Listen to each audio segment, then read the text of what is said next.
अस्सलाम वालेकुम, welcome everyone. ये हम लोगों का पॉडकास्ट सीरीज़ का सेकंड एपिसोड और we are very happy to welcome doctor Bilal Zafar as our guest.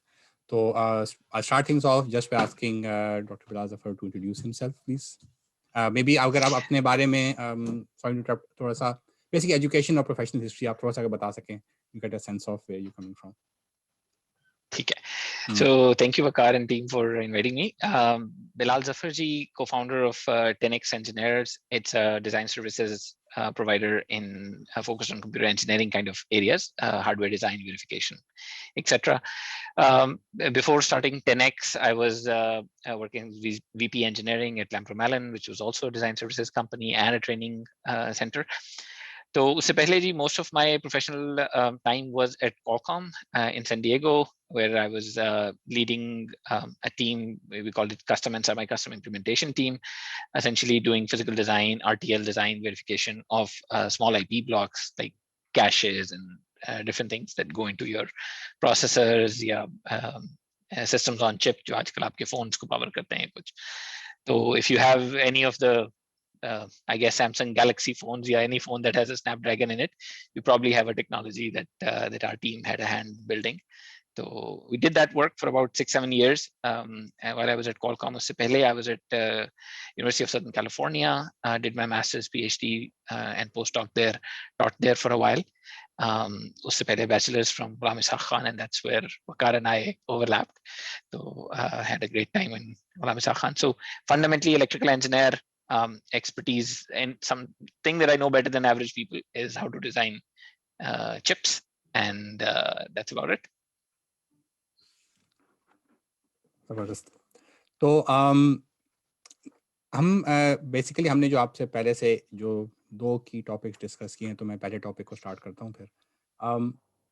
हम लोग डिस्कशन अपनी रखना चाहते हैं कि एक मकसद हायर एजुकेशन का भी हम डिस्कस करें, specifically CS software engineering, but general higher education का क्या मकसद है और क्या होना चाहिए है और हमारी यूनिवर्सिटी वो फुलफिल कर रही है कि नहीं कर रही।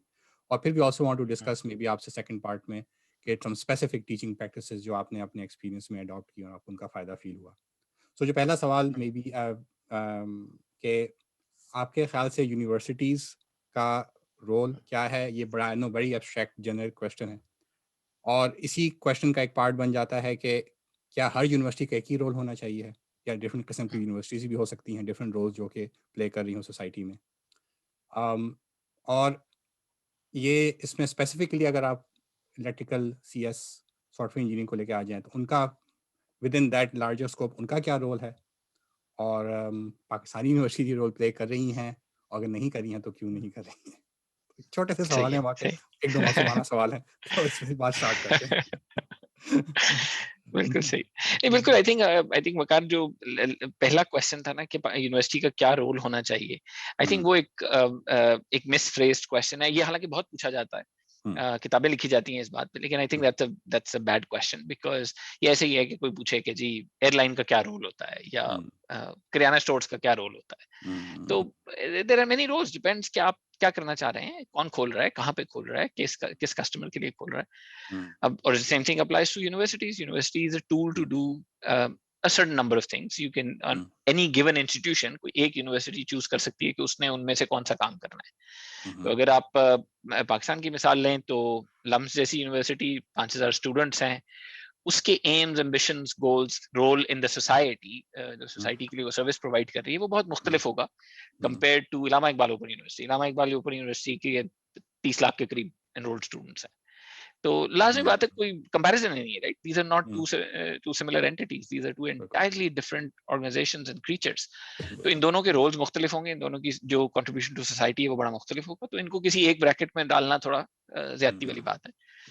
बट तो यस, सो इट डिपेंड्स कि हम किस यूनिवर्सिटी की बात कर रहे हैं. अनफॉर्चुनेटली आई थिंक होता ये है कि क्योंकि ये सवाल ज्यादातर एकेडमिक्स करते हैं जो यूनिवर्सिटीज में बैठे होते हैं या यूनिवर्सिटीज में बैठना चाहते होते हैं, तो हम ना इसको from a romantic point of view देखते हैं. यूनिवर्सिटी का इदारा हमारे लिए एक रोमांटिक वैल्यू रखता है, नॉट अ यूटिलिटेरियन वैल्यू. तो अगर आप इसको स्टेप बैक करके एक आम इंसान की sort of एंगल से देखें, एक पेरेंट के एंगल से देखें, एक कारोबारी आदमी के एंगल से देखें, एक बंदा जो कंपनी चला रहा है उसके एंगल से देखें, एक गवर्नमेंट ऑफिशियल के एंगल से देखें, तो उसके लिए कोई खास एम्बिग्विटी नहीं है कि यूनिवर्सिटी को क्या करना चाहिए, उसको कॉम्पिटेंट प्रोफेशनल्स बनाने चाहिए। अगर एक पेरेंट है तो वो कहता है कि जी मेरे बच्चे की नौकरी होनी चाहिए। मैंने आज तक किसी पेरेंट से नहीं सुना कि वो कहे कि जी other than sort of the very sort of elite, both whether it's intellectual or sort of social elites, pretty much every person says कि जी मेरे बच्चे को नौकरी मिलनी चाहिए, मेरे बच्चे को काम आना चाहिए, वो पढ़ा लिखा होना चाहिए, उसका माशरे में मुकाम बनना चाहिए उसकी तालीम की वजह से। तो ये यूनिवर्सिटी मैं इसलिए भेजता हूँ उसे यूनिवर्सिटी, तो ये उसका एंड गोल है। तो आई थिंक इसको अगर रोमांटिक होके ना सोचा जाए और इसको बिल्कुल एक प्रैग्मेटिक पॉइंट ऑफ व्यू से देखा जाए तो हम बड़ी अच्छे सॉर्ट ऑफ अंडरस्टैंडिंग में पहुंचते हैं जहाँ पे बाकी माशरा भी हमारे साथ होता है। वरना as academics, as people have spent way too many years inside universities, we end up looking at it from a very romantic point of view and idealizing the Harvards and Princetons of the world and saying कि नहीं university तो बस वही होती है। मतलब Indira Gandhi national university India की जो है मेरे ख्याल है 74 लाख स्टूडेंट है उसके अंदर। तो why is that not the role model of what a university should do? मतलब दुनिया की सारी प्रिंसेटन और हार्वर्ड को मिला ले, तुमने आज तक जिंदगी में इतने ग्रेजुएट नहीं किए जितने ये 2 साल में करते हैं। तो it's kind of a frivolous question I think, अगर हम उसके कॉन्टेक्स्ट को ठीक से प्लेस ना करें। And that's not just true for Pakistan, that's और India for that matter, that's true even in the US, right? The largest university system in the US is California community colleges. So they don't do any knowledge creation. Their job is to produce firemen and nurses and hairdressers and school teachers, and they're perfectly happy doing that. And they're doing I guess they're doing a good service, right? California की GDP अगर दुनिया की 8वीं बड़ी GDP है तो उसका कोई रोल तो होगा कैलिफोर्निया कम्युनिटी कॉलेजेस का उसमें।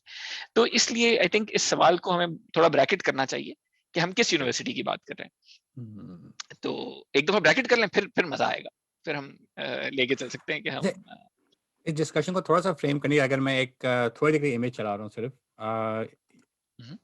ये कहीं पे मैं मेरी किसी क्लास में आया था, बट एनीवे जो आप बात करें मुझे इससे रेजोनेट हुआ कि ये 5 गोल्स आपके सामने हैं, देयर मे बी मोर, लेकिन दे विद इन दीज 5 में खासे काफ़ी सारे डायमेंशन जो आपने हाईलाइट किए वो कैप्चर हो जाते हैं।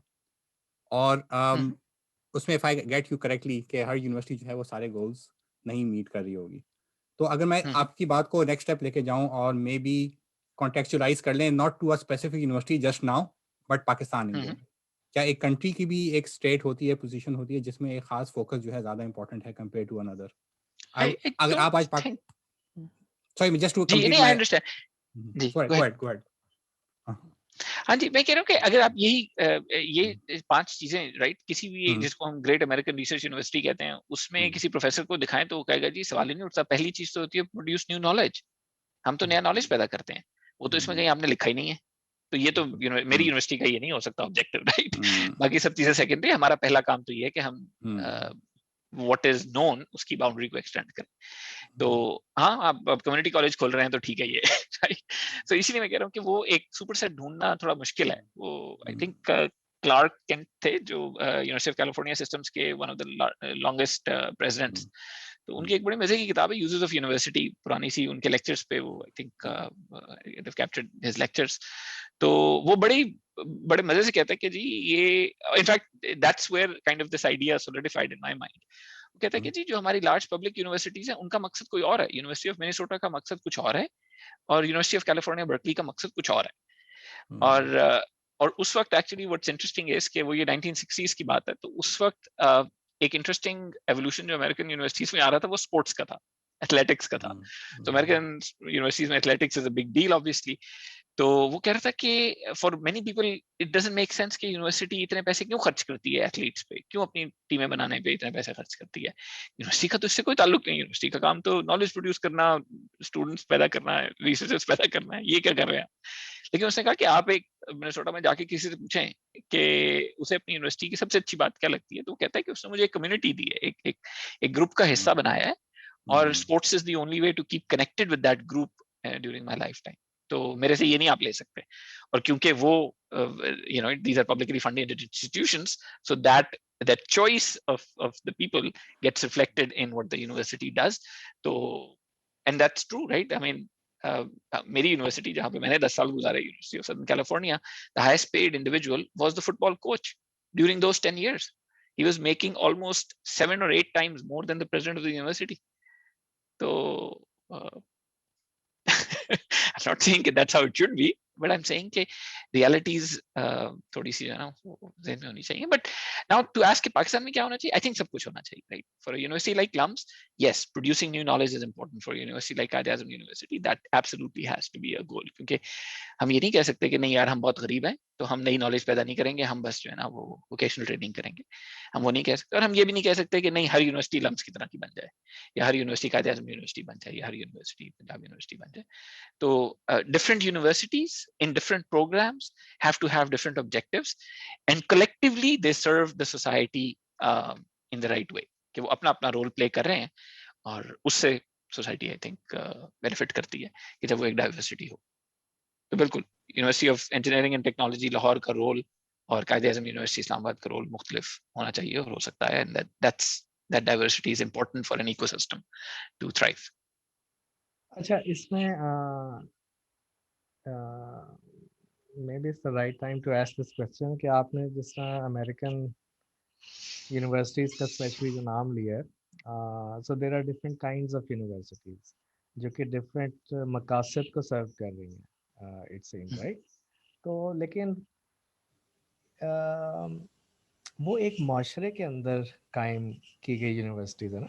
तो एक माशरे की एक सोशल फाइबर होता है, कुछ वैल्यूज़ का सेट होता है, राइट? तो वो इंजेन्युइटी और नॉवेल्टी और इस तरह की चीज़ें उनके माशरे में ज़्यादा एम्बेडेड हैं. ज़्यादा व्हेन आई से ज़्यादा, it means as compare to Pakistan.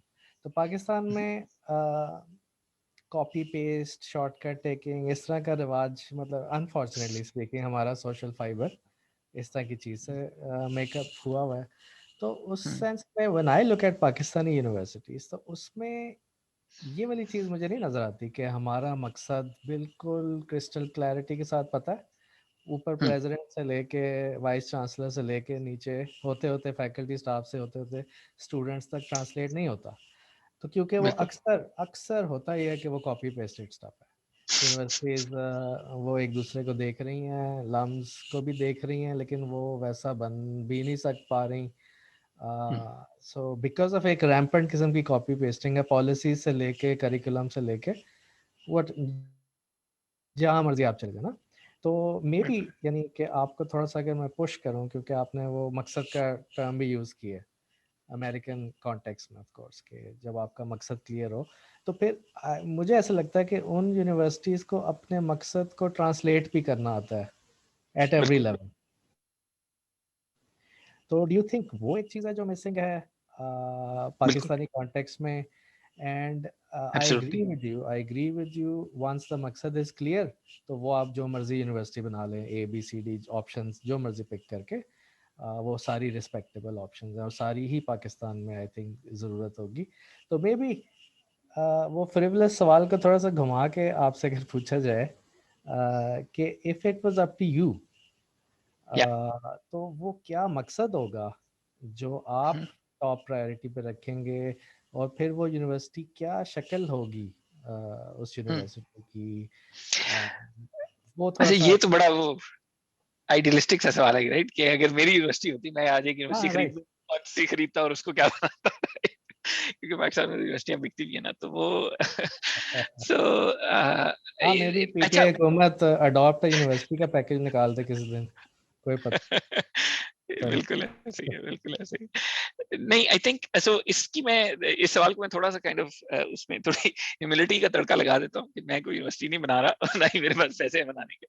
लेकिन 2 यूनिवर्सिटियां ऐसी थी या 3 यूनिवर्सिटियां हम कह लेते हैं जिनमें इस सवाल के बारे में मैंने सोचा, राइट? एक तो हमारी यूनिवर्सिटी थी गुलाम इसाक खान. उसमें इस सवाल के बारे में सोचना इसलिए मजबूरी बन गई क्योंकि जब आपको कोई चीज नीचे जाती हुई नजर आती है तो आप उसे कहते हैं कि यार हमारे गोल्ड भाई हमारे असलाफ तो इतने अच्छे थे, हम क्यों तनज़्ज़ुली का शिकार हैं. तो आप वो मकसद को ट्रेस करते हैं ना और उसकी कॉजेज डायग्नोस करने की कोशिश करते हैं. तो उसका मकसद बड़ा क्लियर था और आई थिंक उसके आज भी एक सर्टन क्वालिटी प्रोड्यूस करने की वजह यही है कि मकसद की क्लैरिटी थी और वो क्लैरिटी किसी ना किसी हद तक सरायत कर गई उसके स्ट्रक्चर्स में, उसके लोगों तक, उसके प्रोसेसेस तक, किसी ना किसी हद तक। बहुत सी उसमें कोताहियां हैं, गलतियां होंगी, लेकिन बहरहाल वो मकसद, क्योंकि कम से कम मकसद सोच के बनाया गया था कि जी हमने पाकिस्तान में साइंस और इंजीनियरिंग के चीते पैदा करने हैं, यहाँ पे हम चीते ढूंढ के लाएंगे, उनको इस जंगल में रखेंगे और उनको ऐसा मतलब गोश्त खिलाएंगे ना कि वो बेहतरीन ये बन के निकलेंगे। तो that was genuinely what they wanted to do. I mean, हम सबको जिस तरह की फैसिलिटीज वहां पे वो देना चाह रहे थे और जितना स्मॉल ग्रुप रखना चाह रहे थे, that was really what they were after. दूसरी यूनिवर्सिटी जिसके बारे में इस तरह का सवाल मुझे सोचने का मौका मिला वो थी Habib university, because they were getting started. I had some conversations with them जब वो बिल्कुल अभी कॉन्सेप्ट फेज में थे कि हमें क्या मेजर्स रखने चाहिए अगली. हबीब को sort of देखते हुए, again because it's a different kind of university, one has to understand कि जो बंदा इस पे पैसे लगा रहा है, जो इसको बनाना चाह रहा है, उसका मोटिवेटिंग फैक्टर क्या है. क्योंकि अल्टीमेटली दैट वो मकसद has to line up with that person, right. LUMS का मकसद कोई और नहीं बना सकता जब तक कि सैयद बाबर अली साहब उसके साथ अलाइन ना हो, क्योंकि he is the driving factor behind it. And that's just natural, right. That's only fair कि जिस बंदे ने अपना जिंदगी उस पर लगाई है उसका भी कोई, उसकी भी कोई सुन ले. तो हबीब के केस में ये था कि it was a slightly, they wanted to build a liberal arts university. They wanted to focus on humanities. तो उनके साथ जब conversation हुई तो it was a different kind of conversation कि अच्छा, if you want to have the ethos, यानी एक था कि अच्छा हम एक liberal arts college बना देते हैं, right. वो पाकिस्तान के कॉन्टेक्स्ट में शायद नहीं चलेगा क्योंकि it becomes a very elite exercise then. साथ में वो चाह रहे थे कि it's a liberal art college for the common man. तो यानी for some technician like me, the job was to explain, sorry sir, that doesn't work. You can't tell a चौकीदार कि तुम अपनी बेटी को एक लिबरल आर्ट्स कॉलेज में भेजो जहां से पढ़ के वो एमए इंग्लिश करेगी या एमए हिस्ट्री करेगी या एमए पॉलिटिकल साइंस करेगी. वो नहीं भेजेगा. वो कहेगा जी उसने उस्तानी नहीं लगना, मैं उसको डॉक्टर बनाना चाहता हूँ, इंजीनियर बनाना चाहता हूँ. तो ये दोनों चीजें जायज नहीं करती. अगर आपने लिबरल आर्ट कॉलेज बनाना है जरूर बना लेते हैं, लेकिन उसमें आएंगे क्लिफ्टन के बच्चे और डीएचए के बच्चे. तो फिर क्लिफ्टन डीएचए चलते हैं, वहां पे बना लेते हैं और happily ever after, there is no harm in it. आप 1000 बच्चा लें, हर साल 1000 बच्चा ग्रेजुएट करें, 1000 बच्चा आ जाएगा उस क्लास में से भी. और आप इन बच्चों को प्रिवेंट कर रहे हैं कि अबू धाबी जाके पढ़ें या सऊदीया जाके पढ़ें या इंग्लैंड अमेरिका जाके पढ़ें. हाई क्वालिटी फैकल्टी लेके आए, perfectly legitimate thing to do, but the two cannot come together. तो आई थिंक उनके लिए फिर जो sort of हमने कॉन्सेप्ट बनाया था वो थोड़ा सा मुख्तलिफ था कि curriculum, so the majors have to be that lead to some professional outcomes, the engineers, computer science, electrical engineering, these kind of majors जो उस वक्त popular भी थे, but the ethos of the program can still have a lot of liberal arts core embedded in them.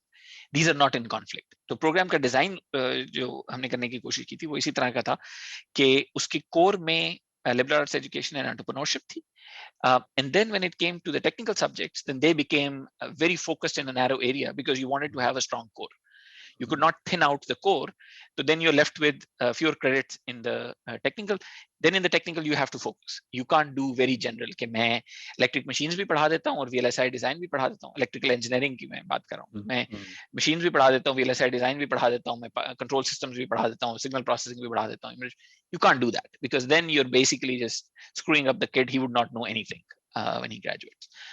तो वो so that was the second case. And the third case was जिस university में आके मैंने साल काम किया पाकिस्तान वापस आने के बाद, UCP, university of central Punjab Lahore में. आमिर मेरे साथ थे, आमिर से भी वहाँ पे मुलाकात हुई. तो यूसीपी एक बड़ा डिफरेंट फीचर है. यूसीपी के बच्चों ने मुझे कहा कि हम यूसीपी जो है ना ये मिडिल क्लास का लम्स है.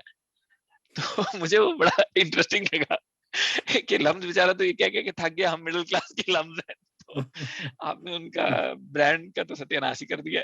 तो लेकिन there's some truth to that, right? कि वहाँ पे बच्चे कारोबारी तबके के ज्यादातर आ रहे थे जिनकी दुकानें हैं, कोई छोटी फैक्ट्रीज हैं, मिले हैं. Vast majority, not vast majority, but a significant majority of kids were coming from business families. And they were pursuing business majors. एक तो business major सस्ता होता है, आसान होता है, unregulated है. तो UCP की 25% of student intake goes into a BBA program. अब आप UCP को जो मर्जी कर लें, and the rest of it is then split among the largest second program is computer science, and then comes the arts and humanities and other subjects. And UCP is a profit-making enterprise at the core of it, right? So huge funnel coming all from Punjab Group of Colleges. अब उसकी ethos different है.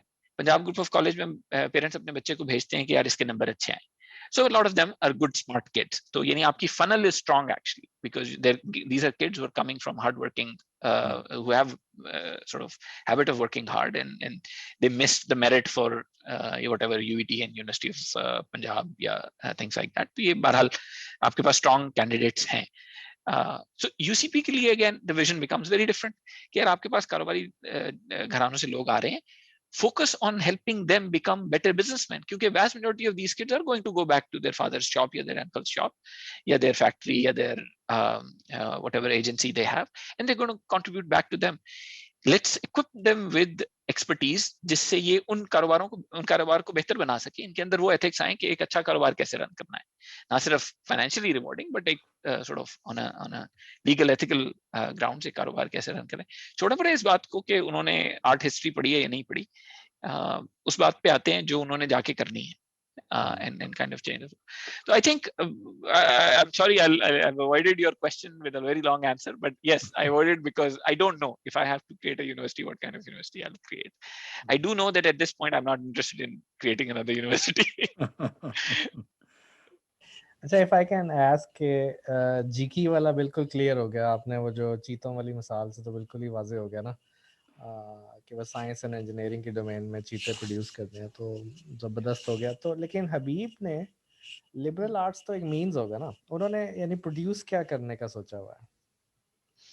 बिल्कुल सही. तो वो actually we wrote up something for them कि we have to start from हमने produce क्या करना है, हमारा स्टूडेंट्स ग्रेजुएट करके क्या करेगा. तो वो मैंने, and this was sort of my view of my understanding of what they wanted to do. I don't know if that's still valid or that, I'm sure that has evolved. This was 2010-11.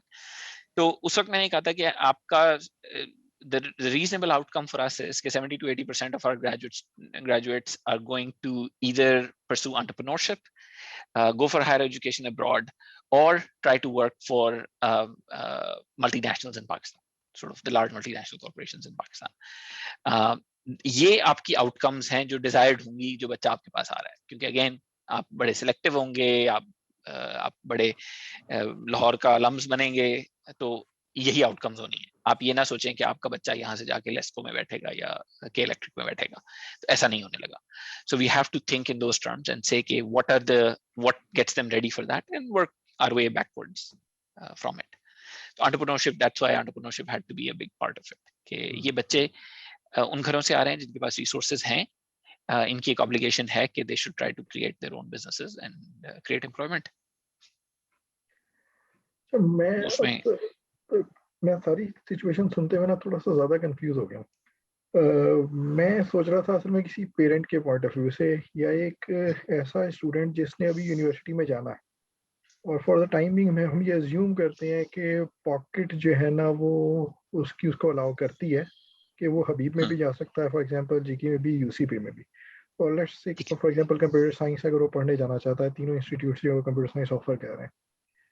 अब एक parent जो तीनों universities afford कर सकता है, चाहे जैसे भी कर सकता है, वो उस कहानी में हम नहीं जाते, तो उसका डिसीजन किस तरह से होगा? वो यूनिवर्सिटी का ये विजन को देख रहा होगा कि हबीब क्या सोच के बनाई गई है, जीकी क्या सोच के बनाई गई है, यूसीपी किस तरह से बनाई गई है, वो स्टूडेंट क्या सोच रहा होगा एफएससी करने के बाद, या उसके पेरेंट्स क्या सोच रहे होंगे कि मैं अपने बच्चे को कौन से इंस्टीट्यूट में भेजूं, उसने कंप्यूटर साइंस पढ़ने जाना. राइट. आई थिंक एक इन्फॉर्म्ड मार्केट प्लेस तो नहीं है हमारी हायर एजुकेशन की उस पॉइंट ऑफ व्यू से कि पेरेंट्स इस लेवल की thought process. Vast majority of students don't even visit their universities before they go there, right. वो बस नाम. तो आज अगर आप लम्स जाते हैं, बट हम यानी एज अ यूनिवर्सिटी हमने तो अपनी आउटकम्स के ऊपर फोकस करना है कि जो मेरा ग्रेजुएट है वो कहाँ जाता है या उसको मैंने कहाँ भेजना है, and work my way backwards from that. So LUMS, vast majority of LUMS graduate do not enter, I'm talking about the CSEE, right? Do not enter Pakistani job market. मैं जितने भी इंडस्ट्री के लोगों को जानता हूँ, none of them want to hire a LUMS graduate. Why? Because the person doesn't stick around. So LUMS इस वक्त is not serving Pakistan's electrical engineering, computer science industry. LUMS has to be okay with that. I'm assuming they're okay with that, because their goal, and in some sense, the brand itself is we're producing knowledge, new knowledge, or people who want to pursue that, have that career ambition. उन्होंने ये करना है, वो आ जाए. So they'll go for graduate studies. After that, वो academia में वापस आते हैं या नहीं आते, या किसी बाहर कंपनी में चले जाते हैं. That happens. लेकिन naturally the funnel is taking them abroad. तो अब क्या ये बात, अगर एक बच्चे को लम्स का एडमिशन ऑफर हुआ है और दूसरा उसको यूसीपी का एडमिशन ऑफर हुआ है या कहीं पे हुआ है, तो उसका पेरेंट या वो बच्चा खुद समझता है कि अगर मैं लम्स गया तो इसका मतलब है कि मैं मुल्क से बाहर चला जाऊंगा, लेकिन यूसीपी गया तो मोस्ट लाइकली मैं नहीं जा पाऊंगा? नहीं, वो ये जरूर समझता है कि लम्स की पढ़ाई अच्छी है, लम्स के प्रोफेसर अच्छे हैं, लम्स की पढ़ाई अच्छी है. तो आप सही कह रहे हैं कि शायद स्टूडेंट या उसके पेरेंट की पॉइंट ऑफ व्यू से तो मकसद का कोई फर्क नहीं पड़ता, लेकिन यूनिवर्सिटी को जरूर पड़ता है मकसद का फर्क, राइट? ये बिल्कुल वैसे ही है जैसे मेरी जिंदगी का मकसद क्या है, इसका फर्क मुझे तो जरूर पड़ता है, लेकिन हो सकता है जिन लोगों के साथ मैं इंटरेक्ट करता हूँ उन्हें कोई फर्क ना पड़ता हो कि इवेंचुअली इसका मकसद क्या है जिंदगी में. मैं एक बिजनेस रन कर रहा हूँ, उसे इससे कोई फर्क नहीं पड़ता कि मैं वो बिजनेस कैसा बनाना चाहता हूँ. अगर वो मुझे चाय पिलाने आ रहा है तो वो चाय पिला रहा है. That's all. अब इसी से ये सवाल उठता है कि फिर यूनिवर्सिटी की कितनी जिम्मेदारी है कि वो पब्लिक को एजुकेट करे अपने एक्चुअल रोल के बारे में भी, कि लोग इन्फॉर्म डिसीजन ले सकें कि आप मेरे पास आना चाहते हो तो क्यों आना चाहते हो. तो ये यूनिवर्सिटी की किस हद तक रिस्पॉन्सिबिलिटी बनती है? पता नहीं यार, I don't know. I don't know कि ये किसकी जिम्मेदारी है. आई थिंक ये शायद इन जनरल तो अगर आप देखें ना, ये आर्बिट्रेटर्स की जिम्मेदारी होती है, right? Some kind of rating agency, some kind of regulator, some kind of media, वो ये काम करता है ना, कि कहता है कि यार अगर आपने यानी आप यूं सोचें कि again speaking as a founder, आप if I want to figure out whether my company should be listed on Pakistan Stock Exchange or not, it's really not probably Pakistan Stock Exchange job to tell me, but it's the intermediaries who have to tell me कि these are the advantages to be listed on PSX. So probably there's a, I don't know honestly the answer to that question, लेकिन मुझे लगता है कि शायद ये burden उनके ऊपर डायरेक्टली डालना कोई फेयर बात ना हो, और भी किसी को कुछ करना चाहिए. अच्छा, अगर क्या कहते हैं थोड़ा सा ट्रांजिशन शुरू करें टूवर्ड्स, अभी हमने बात की ऐसे कॉन्सेप्ट्स की जिनकी जो I would say life time is decades and so on, कि यूनिवर्सिटी का मकसद क्या है, किस किस्म की यूनिवर्सिटीज बननी चाहिए हैं और क्या फोकस उनका होना चाहिए. अभी अगर हम एक स्लाइटली लोअर एल्टीट्यूड पे आएँ और ये बात करें कि आपके एक्सपीरियंस में पाकिस्तानी यूनिवर्सिटीज़ के अंदर, स्पेशली आप ग्रेजुएट्स को आपने हायर भी किया है, ट्रेन भी किया है, अगर हम करिकुलम के पॉइंट ऑफ व्यू से बात करें फिलहाल, when maybe we want to teaching practices in the last phase, at this point हमारा एक मीडियम टर्म व्यू कह लें कि करंट करिकुलम जो आपने देखा है, ग्रेजुएट्स आपके पास जो आते हैं, जिस तरह के कोर्सेज उनको पढ़ाए जाते हैं, टेक्स्ट बुक में पढ़ाई जाती हैं, क्या आपके ख्याल से वो एडिक्वेट हैं? Are they keeping up with the requirements of perhaps your specific industry or the industry or requirements of Pakistan in general? और if not, आपके ख्याल से क्या चेंजेस सोचे जा सकते हैं इस कॉन्टेक्स्ट में? ठीक है. अच्छा, before I say that, I think one thing I would like to say is कि ये मकसद डिफाइन करना जरूरी नहीं है कि बहुत लॉन्ग टर्म काम हो, और इनफैक्ट इसकी एग्जांपल है. So for example in Lahore and in these private university circle, I have noticed कि superior university, it has come more from a branding perspective, लेकिन बहरहाल they seem to have defined their purpose fairly well, कि they're going to position themselves as a university of entrepreneurs, right or wrong, whether that will percolate down in everything they do or not, and whether it's just a branding exercise, I'll give them the benefit of doubt कि अच्छा maybe मकसद यही है, but execution में कुछ कमी कोताही हो सकती है. लेकिन I think it's really not that hard. I think it's doable. And I think especially for most institutions that have been around for a while, it's fairly easily doable, क्योंकि उनका कुछ ना कुछ तो ethos है. अब पंजाब यूनिवर्सिटी ये कहे कि मुझे अपना मकसद नहीं पता, ये यार थोड़ी सी ज्यादती वाली बात है, राइट? आप लोग काफी साल से हैं अब तक, you have a history to go back to figure out कि हमने क्या प्रोड्यूस किया है, and that's really what our role in the society is. So and so इसलिए I think it's not actually that complicated, and it's not that hard. It just requires a clear-eyed view. And most importantly, at least working in UCP and Habib's case, मुझे लगता है it requires an alignment between somebody who's responsible for executing that vision and people really who are the owners of that. यानी सीधी सी बात अगर करूँ तो सेठ के दरमियान और जो वाइस चांसलर या डायरेक्टर है उसके दरमियान एक अलाइनमेंट होनी चाहिए कि भाई कैसी यूनिवर्सिटी बनानी है बता तो दो, ठीक है पैसे बना दूंगा, कितने पैसे बनाने हैं साल के और वो मुझे बता दो, लेकिन हमने क्या बनाना है वो बता दो, ताकि वो हो सके। तो इसलिए I don't think it's supremely complicated and 25 साल का काम नहीं है ये, बड़े आराम से किया जा सकता है और चीजों को अलाइन किया जा सकता है। बिकॉज अनलाइक हार्वर्ड और प्रिंसटन, हमारी यूनिवर्सिटियों की बहुत ज्यादा वो नहीं है, लेगेसी नहीं है in the sense of processes, या जी यहाँ पे तो एकेडमिक सेनेट ही हर काम करती है, तो एकेडमिक सेनेट में तो परमानेंट अपॉइंटमेंट्स होती हैं। तो that's not really the case, right? यहाँ पे तो आप ओवरनाइट माशाल्लाह एचईसी के चेयरमैन को कॉन्स्टिट्यूशन पोजीशन प्रोटेक्शन होने के बावजूद निकाल देते हैं। तो चीजें चेंज हो सकती हैं। तो इसलिए but coming to your second question के करिकुलम के पॉइंट ऑफ व्यू से, यार असल में मुझे ये सारी डिस्कशन में ना एक वो बात लगती है कि हम, it's like you missing the elephant in the room. मेरा बड़ा सादा सा व्यू है कि पाकिस्तान का बुनियादी मसला कहतो रिजाल है, लैक ऑफ कॉम्पिटेंट पीपल है। You look across the board, that's where our fundamental problem lies. आपको एक इतना बड़ा, इतना कॉम्प्लिकेटेड मुल्क चलाने के लिए बहुत सारे कॉम्पिटेंट लोग चाहिए। मेरे जैसा नालायक आदमी जिसका जिंदगी में कोई खास मार्का नहीं मारा हुआ था, मतलब एक मुनासिब सी पीएचडी की, उसके बाद एक कंपनी में नौकरी की, पाकिस्तान वापस आने के बाद मुझे अब तक 4 जॉब्स ऑफर हो चुकी हैं in public service. all of them, yeah, these 4 of them were all in what's called MP1 MP2 scale, yani jo highest management scale. That should not happen. People like me should not be offered these positions. People like me should not have this sense of entitlement कि मुझे special assistant to the prime minister लगा दिया जाए. That's not, we are not competent to do that. लेकिन कहते रजाल का ये आलम है कि हमारे जैसे लोग भी इतने, उनको लगते हैं ओए ये बड़ी चीज आ गई।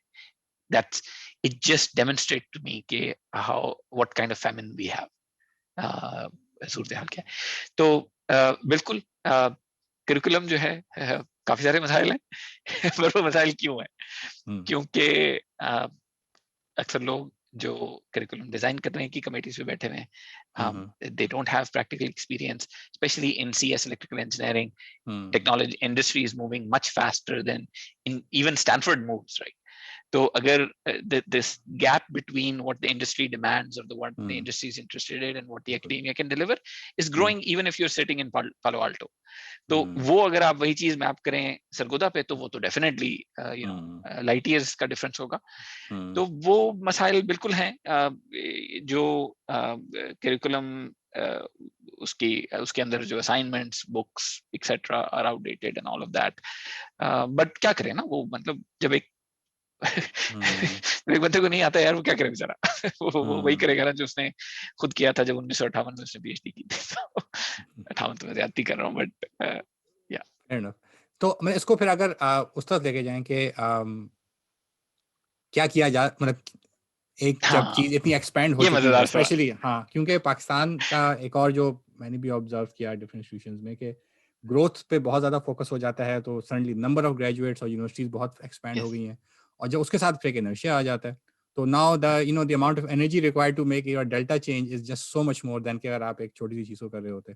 सो बट नेवरदलेस, मतलब दैट्स व्हाट लाइफ इज, अपने हिस्से की क्षमा जलानी है हमने, तो क्या क्षमा जलाना शुरू करें कि आपके ख्याल से ट्रांजिशन टुवर्ड्स हो कि कम से कम जो लोग कॉम्पिटेंट होना, जिनके अंदर ये स्पार्क है कॉम्पिटेंसी अपना काम अच्छा करने की, जो we should work with the presumption कि हर बंदा गिवन द अपॉर्चुनिटी अपना काम बेहतर करना चाहेगा। तो हम जैसे लोग, ये इकोसिस्टम क्या कर सकते हैं, प्रैक्टिशनर, एकेडमिक प्रैक्टिशनर जो उसको सुन रहे हैं, या maybe potential head of departments, deans को इस बात को सुनते हैं, what can they do to improve, let's say starting with the curriculum for example? ठीक है, ये बिल्कुल ऐसे ही है कि एक नए कन्वर्ट से ना आप पूछे कि भाई मजहब कौन सा अच्छा है तो इसीलिए मेरी आंखें चमक जाती है जब ये कोई सवाल करता है कि अच्छा फिर करें क्या हालात ठीक नहीं है तो करें क्या। ये मैं आपको पता है बकर के नहीं, but if you're not comfortable going into that space, तो maybe we shouldn't push you into going there. नहीं मैं बिल्कुल, मैंने तो कहा ना नए कन्वर्ट से पूछेंगे कौन सा मजहब अच्छा है, तो वो जो नया उसने साइन अप किया उसी के लिए कहेगा ना। I think at this stage वो even if problem diagnosis अभी अच्छा हो जाए ना, before we get to the solution, तो वो भी बहुत अच्छा है। बिल्कुल, यानी कि मैं सॉल्यूशन की तरफ आना चाहता हूँ। आपने इसको बहुत कैजुअली वो इनकॉम्पिटेंस, मतलब इनकॉम्पिटेंट लोगों का समंदर लगा हुआ है, लेकिन may be if you were to unfold that a bit, so maybe that would help. before we get to the solution. क्योंकि इसी माहौल में you did say कि वो पोलो एल्टो के साथ इवन अमेरिकन यूनिवर्सिटीज का भी डेल्टा होगा, लेकिन सरगोदा का ऑफ कोर्स वो तो लाइट ईयर्स का होगा। लेकिन आपने लम्स का नाम लिया और यूनिवर्सिटीज का नाम लिया जो अपने आप को मतलब अलग पिच कर चुके हैं कि हमने बाहर स्टूडेंट्स भेजने हैं ना, तो वो अच्छी जगहों पे उनके मतलब इंजीनियर्स बन रहे हैं जाके, माइक्रोसॉफ्ट, गूगल, ये वो, तो और यहाँ से ही बन रहे हैं, यहाँ के ही करिकुलम, इधर वही उस्तादों से, तो they are doing something right it seems कि वो इंटरनेशनली compete कर रहे हैं, लाइक यू योरसेल्फ, मतलब जीकी ने भी कुछ प्रोड्यूस किया है, तो कुछ यूनिवर्सिटीज ने राइट इंग्रेडिएंट्स इट सीम्स के they have chanced upon it, तो मे बी हम उसको थोड़ा सा अगर अनफोल्ड कर लें ताकि जो बाकी यूनिवर्सिटीज ये काम नहीं कर पा रही, तो maybe it becomes easier for us to identify कि वो क्या चीज़ है जो मिस हो रही है। बेशक वो रैंकिंग शैंकिंग में फिर मतलब locally, because I do know कि लम्स, हबीब, ये रैंकिंग वैंकिंग में बहुत पीछे आते हैं, वो और यूनिवर्सिटीज है, रैंकिंग आप जो मर्जी ले लें, उसमें कोई और यूनिवर्सिटीज हैं जो टॉप पे आती है ना, एंड येट मे बी क्योंकि they know what they want to do, तो they are succeeding in doing that. तो अगर आप थोड़ा सा इसको एक्सपैंड कर दें कि ये इतने इनकॉम्पिटेंट लोग क्यों हैं इन द केस। देखिए मैं इस डिस्कशन से को अवॉइड करना चाह रहा था कि यार छोड़ दे, ऐसे ही दोस्त है सारे। बट फेयर इनफ सवाल बनता है तो अच्छा, so there are two aspects.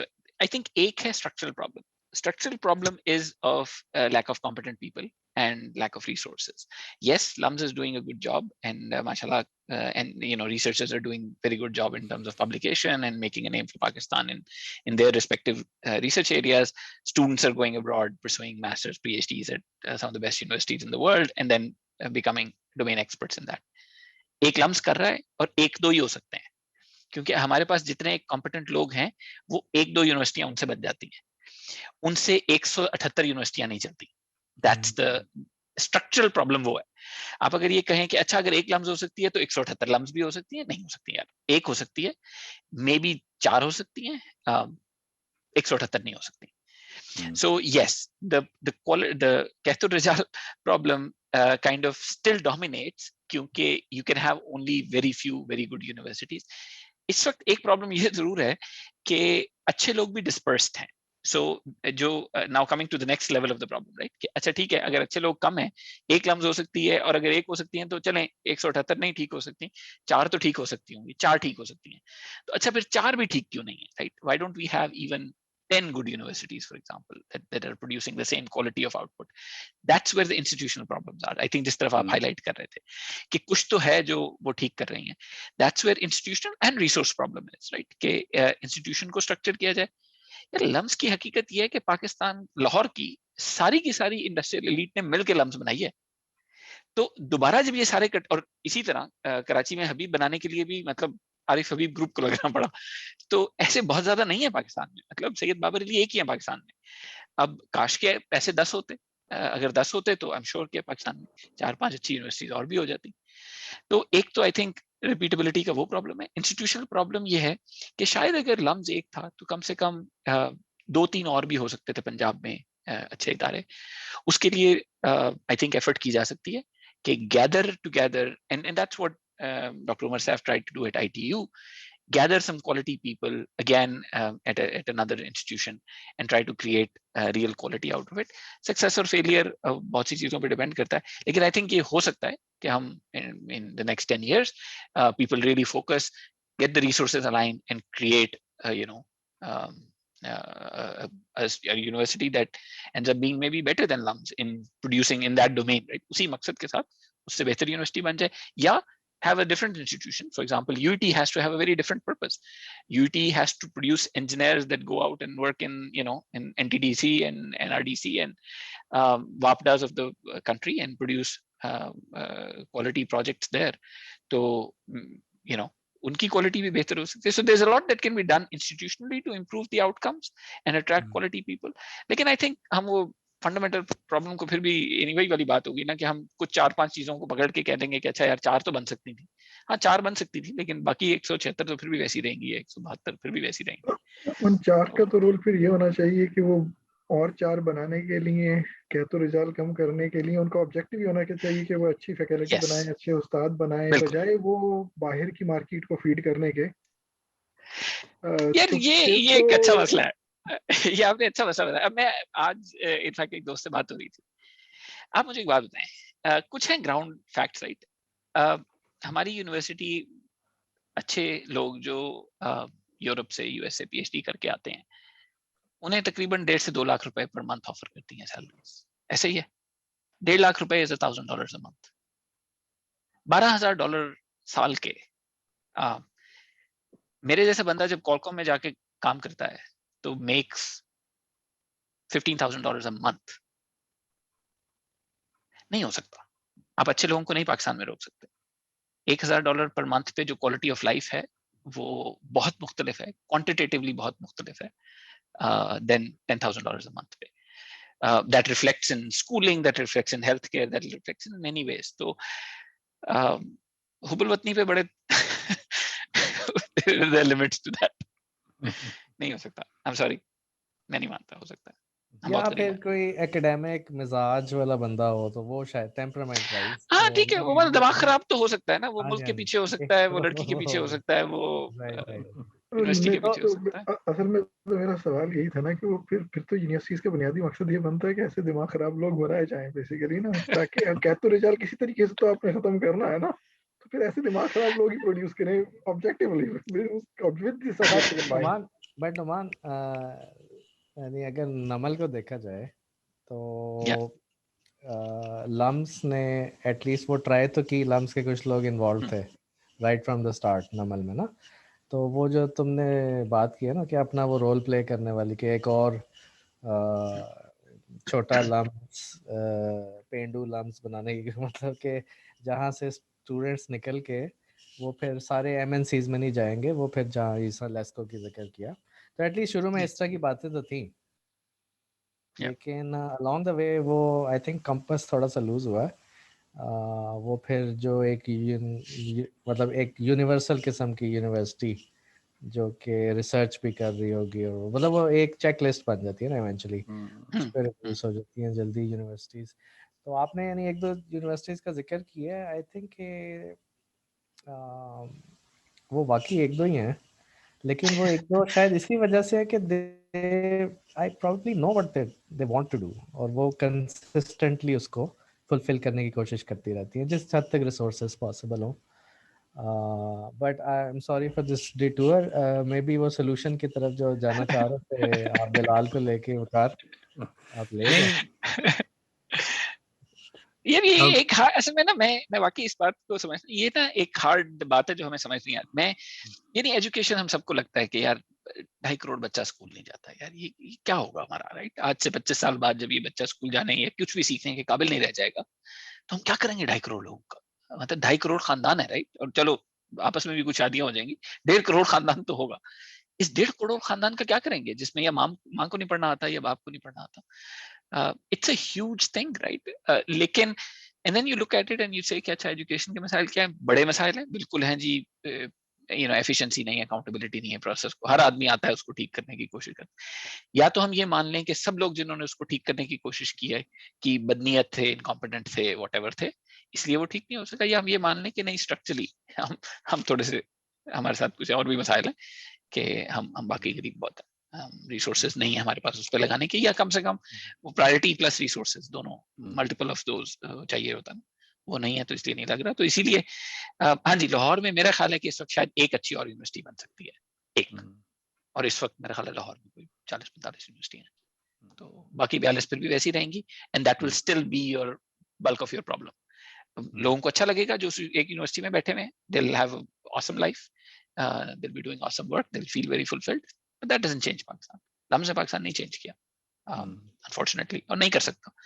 मुझे याद है वो नेक्स्ट स्टेप फॉरवर्ड के लिए हमने एक इंटरव्यू किया था डॉक्टर असद आब्दी का, मैंने ही एक्चुअली वो कंडक्ट किया था after he went back from LUMS. तो वो आए बड़े फैनफेयर के साथ और अनफॉर्चुनेटली ही वेंट बैक, तो I interviewed him and we had this discussion के लम्स का मकसद तो बड़ा एलीट मकसद है कि न्यू नॉलेज क्रिएट और ये और वो, तो पाकिस्तान जैसे मुल्क को इसकी जरूरत भी है या नहीं है। मुझे बड़ा उनका जुमला याद हमेशा याद रहता है, उन्होंने कहा कि देखो higher education is fundamentally an elite exercise, so there's nothing wrong if LUMS SSC is only able to produce 100 graduates every year. These 100 will then influence the other 100 each, and it will become 10,000, and that's how LUMS produces its right value proposition. तो मैं उस वक्त भी suspicious था from that कि ये 100 बाहर चले जाएंगे और ये इंशाल्लाह ताला जाके वैल्यू क्रिएट करेंगे for Qualcomm and Broadcom and Google stock holders. तो क्योंकि inequities in the society are too much, मुश्किल मौका है।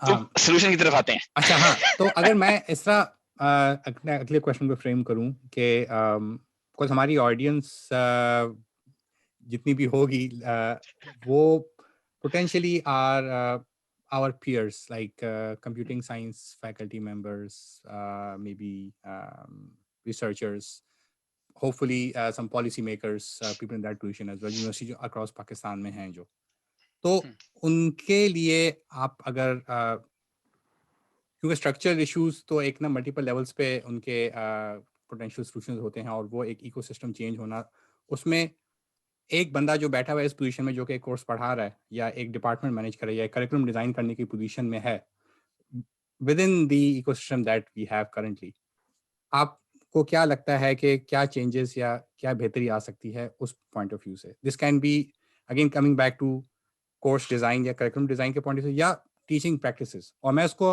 मे बी अगर उसको लिंक कर सके अपने एक्सपीरियंस से, बिकॉज आई नो कि आपने फ्रेश ग्रेजुएट्स को लेके आप उनको ट्रेन करते थे in an intensive like 7-8 month period to prepare them for a particular industry kind of a job. तो आपको वो नजर आता था कि ये बंदे मेरे पास ये चीज लेके आ रहे हैं और मुझे ये चीज पे इन्वेस्ट करके मैं इनको इस लेवल पे लेके जा रहा हूँ. So can that be pushed back into the university more so that already हमारे ग्रेजुएट्स निकलें तो वो आप जैसे जिस किस्म की पाइपलाइन बना रहे थे उसके लिए ऑलरेडी कॉम्पिटेंट हों, और उसके लिए मे बी अगेन प्रैक्टिशनर के पॉइंट ऑफ व्यू से department head, programme head, course coordinator वो क्या चेंजेस ला सकते हैं अपने प्रैक्टिस के अंदर? Because I think the मकसद thing still applies here, right? कि अगर आप देखें कि हर फैकल्टी मेंबर जो कुछ करना चाहता है, फैकल्टी के अंदर बैठा है, किसी यूनिवर्सिटी के अंदर बैठा है, उसको अपनी स्ट्रेंथ्स और मकसद और रिसोर्सेज की अवेलेबिलिटी का मल्टीपल उसे ढूंढना है, उसे देखना है कि यार मैं किस चीज में ट्रू फुलफिलमेंट हासिल करता हूँ, मेरी what am I good at? Am I good at teaching? Some people are genuinely very good teachers because they have a lot of practice, they do it very deliberately, they're very good at it.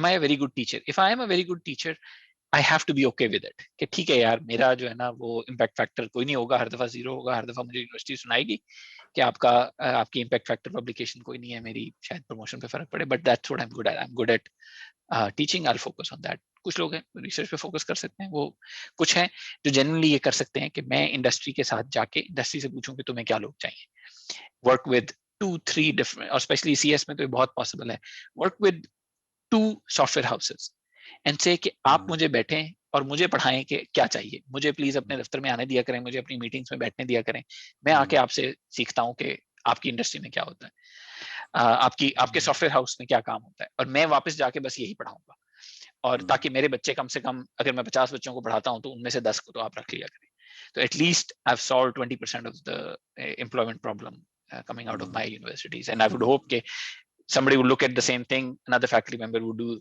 another 20%, and another faculty member would do another 20%.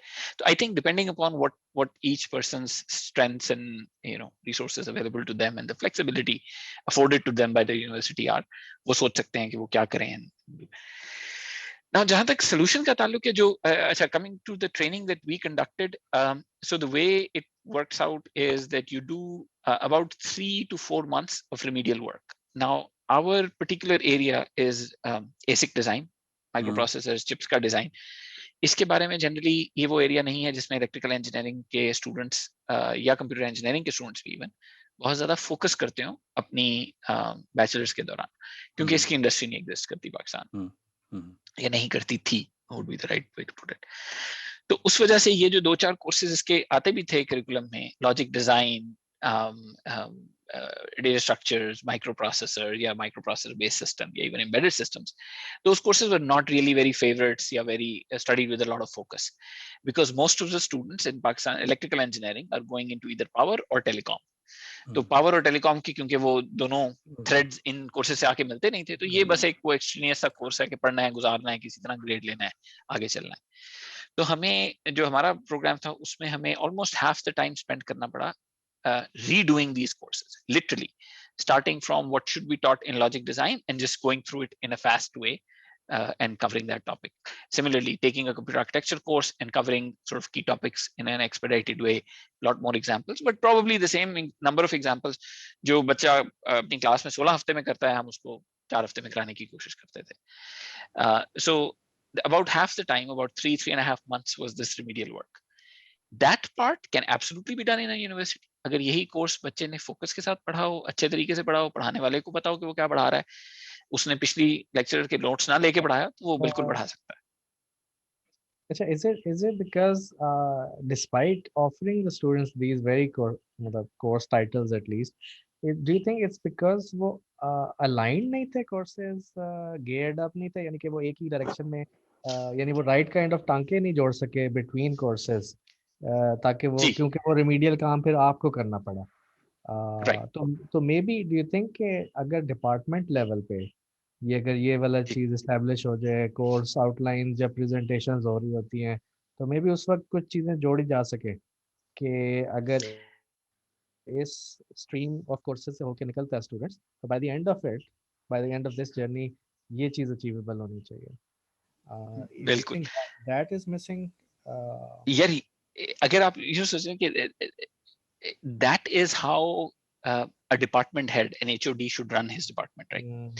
कि वो कहे कि यार मेरे पास आज electrical engineering का programme जो है पाकिस्तान भर में, जो एटलीस्ट पंजाब में मुझे पता है कि यूनिवर्सिटीज 80-100 से ज्यादा स्टूडेंट किसी के पास नहीं है electrical engineering other than the UETs. 100 student is not a lot of student, right? That's not a huge batch. Graduate करेगा, बाय द टाइम वो फिनिश करेगा 70-80 रह जाएंगे. Most of the programs are smaller than that, right?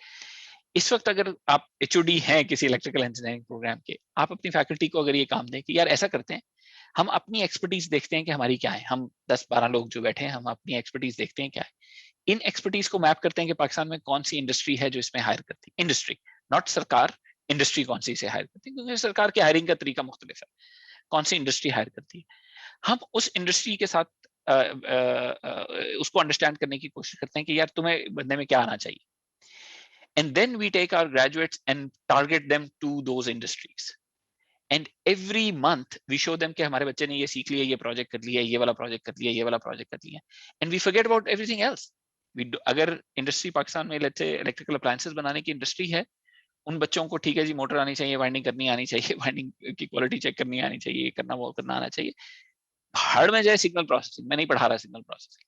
मेरा बच्चा masters करने नहीं जा सकता, ये बिल्कुल इस काबिल नहीं होगा कि ये मास्टर्स कर सके इन कम्युनिकेशन थ्योरी है, signal processing. So be it, but it requires guts. It requires you to have that clarity and be able to drive that vision. A lot of time institutions will oppose it कि नहीं जी नहीं, ये क्या बात हुई. But if they don't oppose it, then it can be done कि आप वो लें. It's hard work though. It's very hard work. But मेरा ख्याल है कि it's the right thing to do. कम है इंडस्ट्री, बहुत कम है इंडस्ट्री, लेकिन कर लें. और ये होता भी है, by the way, there are examples of that. So for example, UET and Mentor Graphics. Mentor Graphics is an embedded system sort of, वैसे तो वो it's now part of Siemens, लेकिन उनका जो पाकिस्तान का ऑफिस है, they do embedded software development work. तो UET and Mentor Graphics has had that relationship. कि Mentor Graphics की hiring, vast majority of its hiring is from UET Lahore, क्योंकि उनका आपस में ऐसे रिलेशनशिप था कि UET embedded के track के जो professors थे, they know very well what mentor needs and they can map the two, and it works out very well. So it's doable. And in fact, I'm happy to report that there are a couple of master's programs that are happening in Pakistan that are exactly designed like that. कि industry ने requirement सामने रखी कि बच्चा जब graduate करे तो उसको ये आना चाहिए.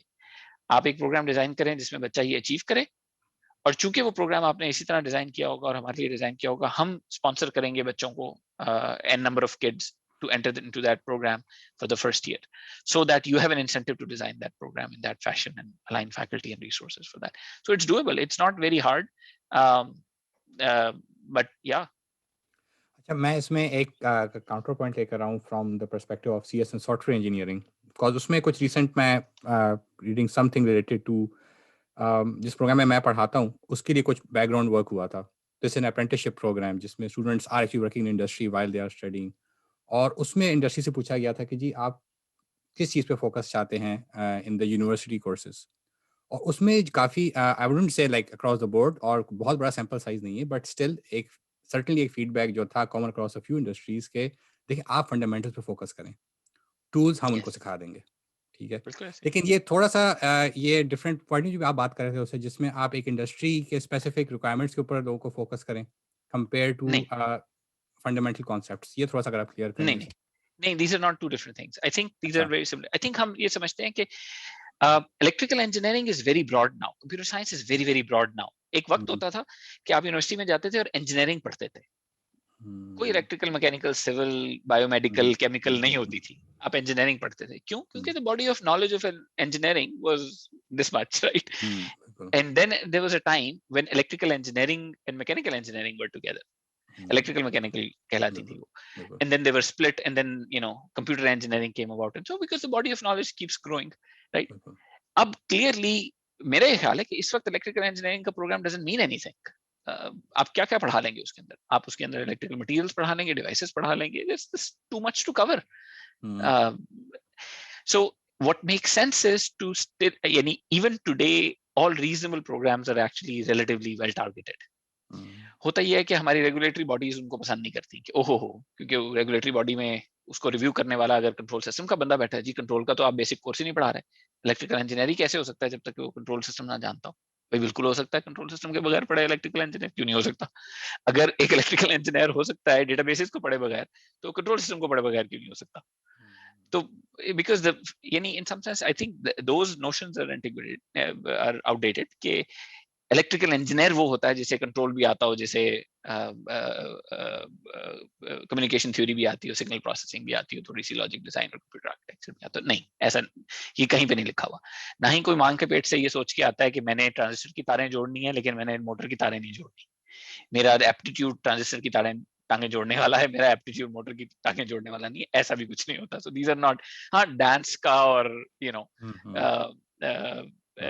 किसी इंटेलेक्चुअल परसूट का हो सकता है फर्क, लेकिन ये नहीं होता कि मैं एनालॉग सर्किट डिजाइनर हूं, मैं डिजिटल सर्किट डिजाइनर नहीं. ये कोई एप्टीट्यूड्स नहीं होते. तो these are not too different things. मैं भी यानी जो मैंने कोर्सेज की बात की, so we were not saying कि आप 7th and 8th सेमेस्टर में सर्टेन कोर्सेज पढ़ाएं university. I am still saying कि जो रेमेडियल काम हम कराते वो तो हम लॉजिक डिजाइन और कंप्यूटर आर्किटेक्चर पढ़ा रहे थे. These are 3rd semester, 5th semester, 4th semester courses, right? And data structures. there's no conflict in that. Yes, everyone in the industry says कि यार बच्चे को अंग्रेजी आनी चाहिए, पढ़ना आना चाहिए, लिखना आना चाहिए, बेसिक मैथ सॉल्व करनी आनी चाहिए, बेसिक टूल्स आने चाहिए. That's number one. And same thing would apply to Pakistan. You go to any industry in Pakistan, any software house, वो कहेगा यार बेसिक algorithmic thinking आनी चाहिए ना बंदे को. बाकी हाँ language flows, agile मैं सिखा लूंगा, तुमको सिखा लो. लेकिन that doesn't mean ji, but that doesn't mean कि आप उसको कंपाइलर डिजाइन सिखा रहे. वो ये नहीं कह रहा कि उसको कंपाइलर डिजाइन भी सिखा के भेजो मेरे पास. वो कह रहा है यार मैंने भाई सॉफ्टवेयर लिखवाना है, उसको कंपाइलर लिखने की छोड़ दो, उसको कंपाइलर लिखना नहीं आता हो तो खैर है, मशीन लर्निंग उसे नहीं आती तो ना आती हो, मैंने तो उसे एप्लीकेशंस लिखवानी है तो ये टूल्स आने चाहिए. नोबडी इज सेइंग कि don't do the fancy stuff, but it's the problem is कि even the basic stuff is not there, right? So if you need to spend more time on the basic stuff, then spend more time on the basic stuff. So yeah, those are not too नहीं, I think Bilal साहब ने तो बड़ी generic एक बात की थी और बहुत प्रैग्मेटिक प्रपोजल है, which can include what you guys received in Scotland, your feedback, because if that is the feedback जो आपको इंडस्ट्री से मिला तो then you do that. तो exactly. तो आई थिंक बड़ा जेनेरिक और बहुत ही प्रैग्मेटिक है. तो थैंक यू फॉर दैट. और ये हो जाता है यार, ये बिल्कुल हो जाता है. आई थिंक इसमें सिर्फ इस वक्त जो एटलीस्ट मेरे पर्सपेक्टिव से पाकिस्तान में मसला है वो इलेक्ट्रिकल इंजीनियरिंग में पीसी है. So because PEC is an accreditation body, PEC gets to say what goes into an electrical engineer stamp. मैं उसको वैसे ही सोचता हूँ जैसे जनरल तालीम के बारे में सोचता हूँ कि अच्छा ठीक है FSC करनी है तो आपको सर्टन चीजों के रट्टे मारने हैं, तभी आप FSC में अच्छे नंबर ले सकेंगे। तो ठीक है, वो 11वीं और 12वीं में वो कर लेंगे ना। जरूरी तो नहीं है कि हम क्लास 1, क्लास 2, 3, 4, 5, 6, 7 में भी रटे मारना शुरू कर दें। मार लेंगे ना 11वीं 12वीं में जब मारने पड़ेंगे। कम से कम पहले तो थोड़ा सा सीख लेना कि बेसिक इंक्वायरी होती क्या है। आई थिंक कंप्यूटर साइंस में हम लोग थोड़े से फॉर्चुनेट है अभी तक। यहाँ पे वो वाली PEC का इक्विवेलेंट नहीं है, अल्लाह का शुक्र है अभी तक। तो यूनिवर्सिटीज को थोड़ी सी ऑटोनमस डिसीजन मेकिंग कर सकते हैं। And there's a vibrant industry and the industry यानी अगर पाकिस्तान की कोई एक इंडस्ट्री है जो दुनिया के साथ किसी ना किसी तरह मुकाबले में है, तो या वो क्रिकेट की इंडस्ट्री है या वो कंप्यूटर साइंस की इंडस्ट्री है, राइट? तो why not? And you'll find many takers in that, many takers. अच्छा, ये जो अभी आप बता रहे थे कि आप लोगों को गैप्स होते हैं स्टूडेंट्स के नॉलेज में जिनको आपको आइडेंटिफाई करना पड़ता है इंडस्ट्री में। अब ये गिवन द ये कोविड पेंडेमिक सिनेरियो और स्पेशली जब ऑनलाइन क्लासेस हो रही हैं अक्सर यूनिवर्सिटीज़ में और स्पेशली जब लैब्स नहीं हो पा रही हैं, तो ये तो गैप बहुत बढ़ता जाएगा अभी। इसका स्केलेबल वे फिर क्या हो सकता है इसको एड्रेस करने का? To be honest, yeah, I mean, सच्ची बात है, कोई फर्क नहीं पड़ेगा मुझे तो। मैं अगर बिल्कुल फ्रॉम माय पर्सनल पर्सपेक्टिव, बच्चों को पहले भी लॉजिक डिजाइन नहीं आती थी, अब भी नहीं आती होगी, पहले भी दोबारा से पढ़ाई थी बिल्कुल बुलियन अलजेब्रा से, अब भी दोबारा पढ़ा लेंगे, क्या फर्क पड़ता है? राय इसमें इस बात को अगर थोड़ा सा और मैं इवन और फाइन ग्रेन जाने की कोशिश करूं स्पेसिफिक प्रैक्टिस के ऊपर इन द क्लासरूम, कि देखिए आपने बात की और मैं बिल्कुल आपकी बात रेजोनेट मैंने होती देखी है बहुत जगहों पे पाकिस्तान में कि नहीं बेसिक्स आ रहे, लेकिन वो उसी कोर्स में वो A-, लेके आए हुए होंगे, क्लासेस अटेंड की होंगी, लैब्स की भी होंगी, तो आपने भी वही चीज़ दोबारा पढ़ाई, लेकिन you kind of somehow one way other आपने जब थ्रेशोल्ड रखा तो थ्रेशोल्ड पार करोगे तो करोगे, वरना तुम नहीं कर सके तो नहीं कर सके। वो असेसमेंट आपकी I am sure was much more in some ways more meaningful, क्योंकि आपने एक बहुत क्लियर मकसद को आप टारगेट कर रहे थे and you can afford not to have that competency. तो लेकिन यूनिवर्सिटी के अंदर अगर आप भी स्टूडेंट रह चुके हैं, बहुत ही अगर स्पेसिफिक प्रैक्टिस की बात करें, मुझे क्लास में अगर पढ़ा रहा है, असेस कर रहा है, असाइनमेंट दे रहा है, कोर्स वर्क दे रहा है, क्या चीज़ आपने शायद थोड़ी डिफरेंट की अपने क्लासरूम्स के अंदर जो आपको लगता है शायद यूनिवर्सिटी के क्लासरूम माहौल में भी रेप्लिकेट हो सके, ताकि जो बंदा एटलीस्ट ऑन पेपर पढ़ के आया हुआ हो तो वो इन प्रैक्टिस भी नजर आ रहा हो? That's generally the difference between a good university and not a good university, a good teacher or not a good teacher, right? I mean, I'm not saying none of the kids knew logic design. Some of them knew because they had good teachers. They taught them good logic design and they knew. That I think, but फिर मैं ऐसा में ना वो जो first order impact होता है ना, वो उसके ऊपर focus ज़्यादा रखना चाहिए. Second order, so yes, a teacher can make a huge difference. The bigger difference though was in our case when you joined that training program, you were not getting a salary. You were doing this 24/7. तो अगर आपको नहीं logic, आपको एक assignment मिली है, वो assignment आपसे नहीं हो रही, आप लगे रहें, आप सुबह के वक्त भी लगे रहें, रात के वक्त भी लगे रहें, आप अगले दिन सुबह आके भी लगे रहें, आप लगे रहें जब तक नहीं हो जाती। There are people who can help you, लेकिन करनी तो आपने खुद ही है। So it wasn't really कि हमारा कोई सिस्टम मैजिकली बहुत अच्छा था या कंटेंट कोई बहुत अच्छा था। आई थिंक कंटेंट तो अब content is no longer the issue for at least these basic courses. Most of this stuff is available online and in every language and so forth. तो ठीक है, उस कंटेंट को थोड़ा क्यूरेट कर दिया, चीजों को थोड़ा सीक्वेंस कर दिया, गैर जरूरी चीजें कुछ निकाल दी जो सिर्फ टेक्स्ट बुक की हद तक सेंस बनाती हैं, लेकिन that's I think those are minor issues. The main issue was that the kid knew कि यार ये वो चीज है जो मैंने प्रैक्टिस करनी है। आई थिंक हम उन बच्चों से सच्ची बात है डील कर रहे थे जो most of our trainees were graduates from UT Lahore. UT के लाहौर की आप फनल इमेजिन करो ना यार, कि 3 लाख के करीब बच्चा जो है वो FSC pre engineering first division के करीब आता है। उसके बाद यूटी का टेस्ट देने 2019 का मैं स्टेटिस्टिक्स देख रहा था, 43,000 स्टूडेंट्स टुक द टेस्ट। उसमें से 3,2500 के करीब, 2500-2600 के करीब स्टूडेंट्स यूटी ने रखे थे। 43,000 से फनल शुरू हुई और वो 3 लाख से शुरू हुई थी, 43,000 और आके वो 2500 बच्चे, और उन 2500 बच्चों में top merit for mechanical and the second was for electrical engineering. So इन बच्चों में ड्राइव की, कैपेबिलिटी की, इंटेलेक्ट की कोई कमी नहीं है। हाँ, if we were working with a broader set, अगर हमने ऐसे 5,000 लोग तैयार करने होते तो we would not have that luxury, and we would be dealing with kids where the drive was an issue, where basic ability to understand and reason about things was an issue. हमें वो issue नहीं मिल रहा था. आज के एक typical software house को अगर मैं 10 लोगों का सॉफ्टवेयर हाउस चला रहा होता तो मेरे लिए ये मसला होगा कि मुझे तो वही बच्चा नहीं मिलेगा जो बेसिक रीजनिंग कर सके, जो 2 + 2 4 की वैल्यू समझता हो कि कितनी डिफरेंट तरह से 2 + 2 4 समझाया जा सकता है. लेकिन we were working with these kids, so इनको सिर्फ किसी एक चीज पे फोकस करना ही काम था और इनको रिसोर्सेज प्रोवाइड करना और इन्हें वो पाथवे दिखाना था. And once you do that then they can do, they are as good as anybody else in the world. वो फिर कोई मसला नहीं है. वो unfortunately we were dealing with a different group of people, but I think it's a fairly scalable thing still. I mean, yeah, हम तो अभी कुछ भी नहीं sort of surface scratch कर रहे ना आप. There's a very interesting blog, so RBSoft, it's run by it's a software house, a large software house in Lahore, about 300 people or so. Yasir Bashir उसके CEO हैं. तो Yasir has a blog post about their funnel, their intake funnel. So what they do is that they go to universities and conduct this test. It's a computer-based test. You just log in and you run the test. They've created the test in such a way that the questions have variables, and the variables have many values. So no two tests are identical. तो वो test conduct करते हैं universities में से. Test score की base पे they invite students to come to their campus and take another test that's computer based, and based on that, people who pass, then they do an interview, and based on that they make offers. So it shows you that funnel. So it's showing you that they conducted about 4,000 tests, I think 3,600 something tests. उसमें से उन्होंने अपने campus पे बुलाए कोई 100 के करीब अपने कैंपस पे बुलाए, 50 के करीब इंटरव्यू किया और 30 लोग हायर किए. तो यानी हम तो अभी वही बात है ना, अपने हायर एजुकेशन का सरफेस भी स्क्रैच नहीं कर रहे हैं in terms of actually getting them employed in good jobs. So solution ये है कि काम आए. मैं सच्ची बात है. So अब मैं आपके असल सवाल पे वापस आ रहा हूँ जो मैं जिसका जवाब देने के लिए 1.5 घंटे से वेट कर रहा हूँ. So I am a romantic about higher education. जब मैं undergraduate में था, मैं अक्सर लोगों को ये बात सुनाता हूँ कि when I was in the final year, I was asked, I went to our dean, Dr. Suhail Naqvi, और मैंने कहा जी सब लोग इधर उधर अप्लाई कर रहे हैं, मुझे बताएं मैं क्या करूं. तो उन्होंने मेरे से कहा कि तो पहले तो ये बताओ ना बनना क्या है.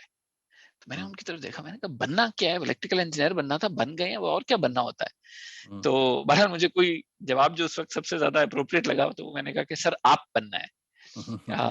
तो वो हंसे, उन्होंने कहा कि अच्छा जाओ फिर PhD करो, इधर क्या कर रहे हो. मैंने कहा जी ठीक है. So I went and that's why I did my PhD. That's what I have always wanted to do, to get back into academia. Lekin the realization that I came to after I came back to Pakistan is that Pakistan's technical higher education problem cannot be solved from supply side. You cannot pump more competent people into the university and solve our problem. It will be solved by the demand side. An industry that demands higher quality graduates, that demands that that graduates know certain things and then rewards them for that, that's how you solve the problem. Supply side से नहीं होगा. Universities के पास पैसे नहीं है, बच्चों के पास पैसे नहीं है देने के, इन्हीं लोगों से काम करवाना पड़ेगा. और इन लोगों से काम तभी हो सकता है जब इन्हें पता हो कि जिस बच्चे को काम आता होगा उसे एक बहुत अच्छी जॉब मिलेगी. आज हम एटलीस्ट मेरे एक्सपीरियंस में, और मेरा एक्सपीरियंस मैं बिल्कुल क्वालिफाई करूंगा कि बहुत लिमिटेड है, बहुत ही कम यूनिवर्सिटीज को मैंने देखा है करीब से वापस आने के बाद. बच्चे को ये नहीं यकीन कि मुझे अगर अपना काम आता होगा तो मुझे एक जॉब मिलेगी और वो जॉब अच्छी जॉब होगी. बच्चों को ये नहीं यकीन. They don't believe that. They believe this is all BS. I think ये एक मेक बिलीव वर्ल्ड है. जी. डब्ल्यू में तो ये इशू एक सीरियस इशू है. आई थिंक ये तो एग्जिस्टेंशियल किस्म का कोई थ्रेट बन चुका है जॉब प्लेसमेंट के हवाले से. And since it's been some years.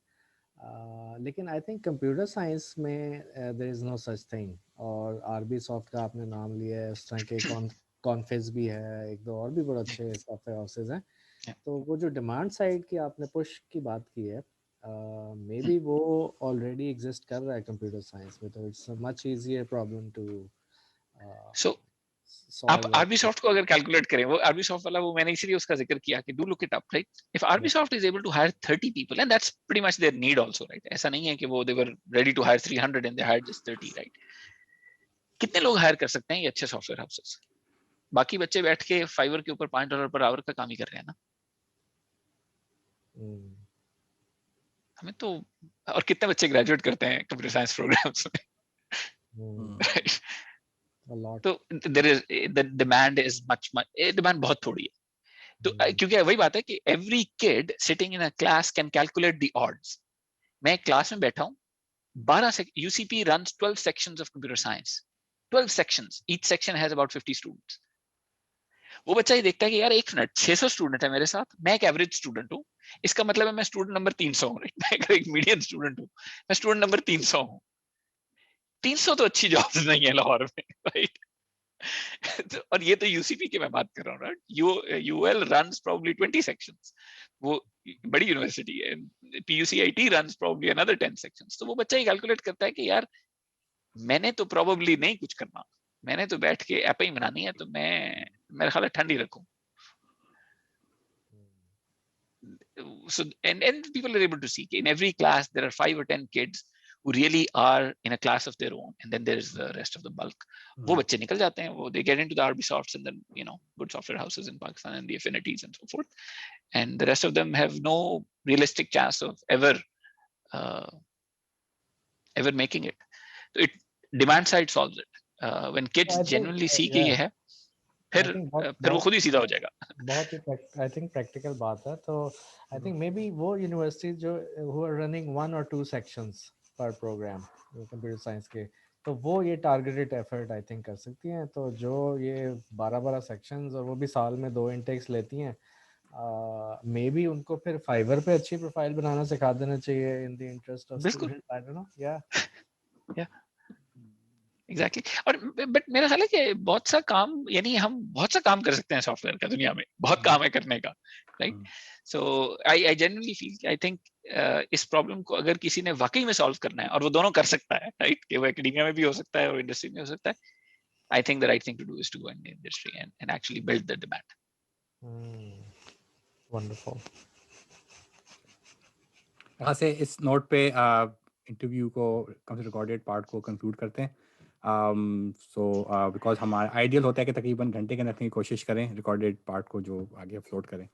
So thank you very much doctor Bilal Zafar for coming in, and thank you Naman and Junaid for joining me very much. Pleasure.